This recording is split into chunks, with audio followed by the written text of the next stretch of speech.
महत्वाची एक गोष्ट राहिलेली आहे ती म्हणजे पाण्याला आधार देणे. झाडाची लागवड झालेली आहे, झाडं वाढायला लागलेली आहे.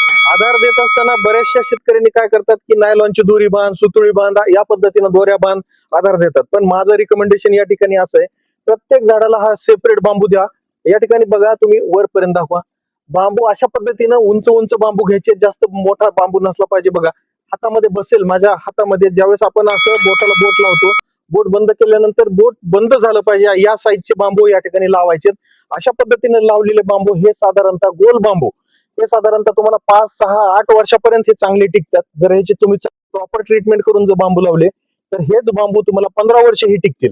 तर त्याच्यासाठी असे बांबू लावा जेणेकरून आता तुम्ही पहा या ठिकाणी हे जे ब्रेसेस असतात हे ब्रेसेस याला चांगल्या पद्धतीने पकडू शकतात बांबूला.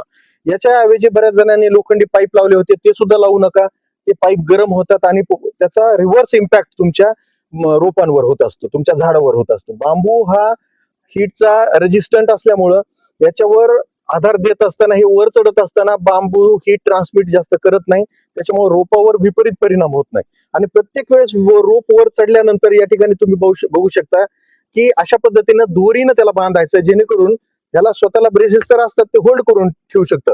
पण बऱ्याच वेळेस पानांचं वजन वाढल्यानंतर ते रोप कोलमड होऊ शकतात, ते वेल खाली येऊ शकतो. तर वेल खाली न येण्यासाठी असं त्याला टप्प्याटप्प्यानं, आता या ठिकाणी बघा त्या 1 फूट उंचीमध्ये 3 वेळेस हा वेल बांधलेला आहे. या पद्धतीनं हा वेल तुम्ही या ठिकाणी पक्का बांधायचा आहे. जेणेकरून पक्का बांधत असताना असा बांधू नका की पीळ पडून तो रोप त्या ठिकाणी तुटून निघेल. बांधत असताना गाठ पक्की बांधा, परंतु ही सैल असलं पाहिजे. आता पहा या ठिकाणी एक सैल अंतर आहे, तुमच्या रोपामध्ये आणि बांबूमध्ये एक थोडंसं अंतर ठेवलेलं आहे. हे बांधलेला बांधा इतका चांगला पाहिजे की रोप जर पडायचा प्रयत्न केला तर त्याला धरून ठेवावं.